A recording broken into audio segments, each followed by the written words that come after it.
ప్రజలకు ఇచ్చిన హామీలను నెరవేరుస్తాను. సంత జూటూరు లింగాపురం గ్రామాల ప్రజలకు ఎన్నికల సమయంలో తానిచ్చిన హామీలన్నింటినీ వీలైనంత వరకు పరిష్కరించేందుకు పాటుపడతానని శ్రీశైలం శాసనసభ్యులు బుట్ట రాజశేఖర్ రెడ్డి పేర్కొన్నారు. ఈ సందర్భంగా మంగళవారం ఆయన బండి ఆత్మకూరు మండలంలోని సంత జూటూరు లింగాపురం గ్రామాలలో కృతజ్ఞతా సభను నిర్వహించారు. తనను ఎన్నికల్లో గెలిపించిన ఓటర్లను ఎప్పటికీ మరువనని తెలిపారు. వారి నమ్మకాన్ని వమ్ము చేయకుండా అభివృద్ధికి పాటుపడతానని హామీ ఇచ్చారు. ఈ కార్యక్రమంలో మండల కన్వీనర్ నరసింహారెడ్డి, సురేష్ రెడ్డి, రామలింగారెడ్డి, మనోహర్ రెడ్డి, చిన్నలింగారెడ్డి, షేక్ బాబు, హేమసుందర్ రెడ్డి, మహేశ్వర్ రెడ్డి, రామచంద్రుడు, పక్కిరెడ్డి, శివరాం రెడ్డి, జగదీశ్వర్ రెడ్డి, జగదీశ్వర్ గౌడ్, ఆలిసం వెంకటేశ్వర్లు, నాగిరెడ్డి, మోక్షేశ్వర్ రెడ్డి, వేణుగోపాల్ రెడ్డి, టీడీపీ నాయకులు, కార్యకర్తలు, మహిళలు, అభిమానులు అధిక సంఖ్యలో పాల్గొన్నారు. మీరు మాకు ఇచ్చిన ఈ అవకాశాన్ని మీకు సేవ చేసుకుంటాం. మేము ఇది మాకు పెత్తనం కాదు, ప్రజల మీద. కానీ ఇప్పుడు నేను ప్రత్యేకంగా ఎక్కడైతే మన పార్టీ కొంత వెనకబడిందో ఆ గ్రామాలు ముందు కొంచెం మొదటి పెట్టుకున్నాను. ఎందుకంటే వాళ్ళకి ఇంకా పోయినసారి వాళ్ళకి 151 సీట్లు ఇస్తే ఈసారి మాకు 164 సీట్లు ఇచ్చినారు 5 సంవత్సరాలలోనే. ఎందుకంటే ప్రజలకు వాళ్ళు చేసిన అన్యాయాలు అట్లున్నాయి. అయినా కొన్ని గ్రామాలలో మనం వెనకబడినాం. ఎందుకు వెనకబడినాం అనేది తెలుసుకునే దాంట్లో భాగంగానే వచ్చుతున్నాం ఇప్పుడు. ఎందుకంటే ఇది మా బాధ్యత. అటువంటి గ్రామాలలో కూడా అక్కడున్న ప్రజలకు కూడా ఇంకా దగ్గరై వాళ్ళకు కావాల్సిన మంచి పనులను 7,000 రూపాయలు వస్తాయి. వికలాంగులకు 6,000 రూపాయలు వస్తాయి. మిగతా వాళ్ళకంటే డబ్బు కళాకారులకు ఇస్తున్నాం. మేము ఇచ్చిన మాటలు అన్నీ నిలబెట్టుకున్నాం. మేము వాళ్ళు ఏం నిలబెట్టుకున్నారు ఒకటి చెప్పండి నాకు. అమ్మఒడి అందరికి ఇస్తాను, ఒకరికి ఇచ్చినారు, అన్నీ ఎత్తేసినారు. ఇంకా మిగతా ఎన్ని పథకాలు అందినాయి మీరే చెప్పాలా. నేను ఇందాక లింగాపురంలో కూడా అడిగినా. ఇప్పుడన్నా మేము మన ఊర్లోనే చెప్పండి ఆ నవరత్నాల పేరు చూద్దాం.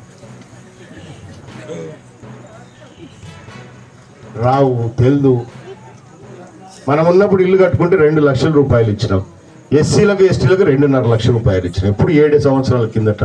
ఈ దుర్మార్గులు వచ్చాక 1,80,000 ఇచ్చినారు.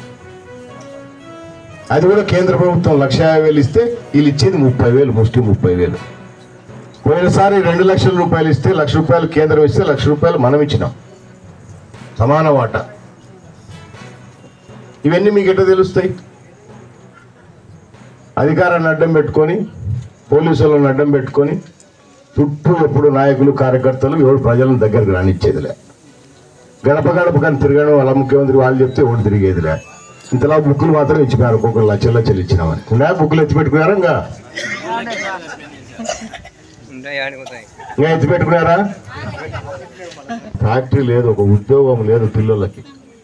చదువుకున్న పిల్లలకు ఒక డిఎస్ఏ 5 సంవత్సరాలు డిఎస్ఏ పెట్టలే. ఏం మా తమ్ముడు ఇదేంద్రా తగ్గుతుంది.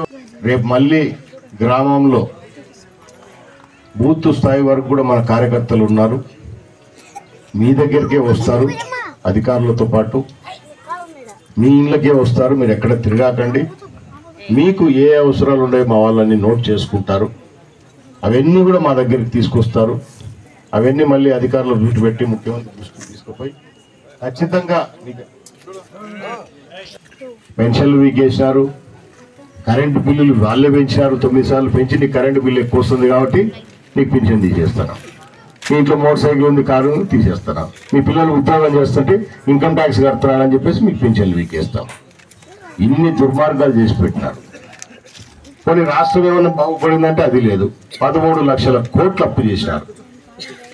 అభివృద్ధి దానికి తగినట్టు ఏమైనా ఉందంటే లేదు. ఇవన్నీ వీళ్ళ చరిత్రలు రోజుకు ఒకటొకటి బయటకు వస్తా ఉన్నప్పుడు అన్ని తీరుతాం. ఎన్ని పాపాలు చేశారంటే వీళ్ళు 5 సంవత్సరాలు ఒక్కసారి మీరు అవకాశం ఇస్తేనే ఇన్ని దుర్మార్గాలు చేసి పెట్టినారు. రైతులకు ల్యాండ్ టైటిల్ యాక్ట్లను పెట్టి వాళ్ళ పొలాలు గుంజుకునే పరిస్థితి తీసుకొచ్చినారు. పాస్బుక్లలో మన నాయనగారు, తండ్రి గారు, అబ్బలు సంపాదించిన, నాయనగారు సంపాదించే ఆస్తులకు పాస్బుక్లలో ఆయన బొమ్మ. ఏమైనా శ్రీకృష్ణ పరమాత్ముడమ్మా, గాంధీ మహాత్ముడా? పర్మనెంట్గా ఆయన ముఖ్యమంత్రి ఉంటాడా? మన ఆస్తుల మీద వాళ్ళ పెత్తనం ఏందమ్మా? నంబర్ రాళ్ళకు కూడా వదిలిపెట్టారు. లాస్ట్ మన సేళ్ళ గిట్ల ముడి ఉండే రాళ్ళ మీద కూడా ఆయన బొమ్మనే. ఎవరిది డబ్బు ఇదంతా? ఎంత మీదే డబ్బు, ప్రజలది. ప్రభుత్వం అంటే ప్రజలు. ఇప్పుడు ఆ పాస్బుక్లు మొత్తం తీసేస్తున్నాం. ఎంత ఖర్చు అయింది చెప్పు? మళ్ళీ మీకు పాత సిస్టంలోనే ఇవ్వాలా. అవన్నీ ఆల్రెడీ మన ముఖ్యమంత్రి గారు తీసేయడం జరిగింది. ఆ ల్యాండ్ టైటిల్ యాక్ట్ని తీసేసినారు. రైతులందరూ కూడా ధైర్యంగా ఉండండి, ఎక్కడికి పోవు. ఇక మీద మీ భూములు పాత సిస్టంలోనే మళ్ళీ పాస్బుక్లు వస్తాయి అందరికి కూడా. చాలా మందికి వాడు ఎవరు అడిగేదిలే పెట్టేది, వాడే సర్వే చేస్తున్నాడు. పొలాల పక్కన ఆ రైతుని ఈ రైతుని పిలిచేది, వాడే సర్వే చేసేది, వాడే పంపించేది పాస్బుక్. నాకు 2 ఎకరాలు ఉంటే ఎకరన్నర వచ్చింటుంది, ఈయనకి ఎకరం ఉంటే ఎకరన్నర వచ్చింది. మన ఇద్దరు తనుకొని సావాలా. మళ్ళీ ఎంఆర్ఓ ఆఫీస్ తోటి తిరగాలి, వానికి డబ్బులు ఇవ్వాలా, లంచం ఇవ్వాలా. ఇవన్నీ తీసుకుపోయి మళ్ళీ తాకట్టు పెట్టాలా. పొరపాటునకి ఈసారి వచ్చింది ఇదే జరుగు గ్యారెంటీగా. తెలివిని ఉపయోగించారు ప్రజలు కాబట్టి మార్పు కోరుకున్నారు, ఆ మార్పు జరిగింది. ఇంత దుర్మార్గాలమ్మా. ఇప్పుడు చెప్తున్నాడు పాప ఆయన జగన్మోహన్ రెడ్డి, ప్రజలకు నేను ఇంటి మంచి పనులు చేసినా ఆయన నన్ను తిరస్కరించారు. నీకంటే 1000 రెట్లు ఎక్కువ చేసాం, మమ్మల్ని పంపిలే, ఇంటికి పంపించారు కదా తల్లి. ఎన్ని మంచి పనులు చేసినాం నియోజకవర్గంలో. 1500 కోట్ల రూపాయలు తీసుకొచ్చిన ఈ నియోజకవర్గ అభివృద్ధికి నేను పంపిలే నన్ను ఇంటికి. నేనేం తప్పులు చేయలే, పాపాలు చేయలే. చెప్పిన మాట అన్ని నిలబెట్టుకున్నాం, మ్యాక్సిమం చేసినాం. పోయినసారి మనం అధికారంలో ఉన్నప్పుడే ప్రతి గ్రామంలో సిమెంట్ రోడ్డు చూసినారు, ఎక్కడో ఒకటో అరో నిలబడిపోయి ఉంటుంది. మ్యాక్సిమం మనం వేసాం. ఈ లైట్లన్నీ అప్పుడు వేసేటివే, ఈ లైట్లు మొత్తం మనం ఉన్నప్పుడు వేసేటివే. నీళ్లు చేసాం, రైతులకు చేసాం, ఈ పొలాలకు రస్తాలు వేసినాం.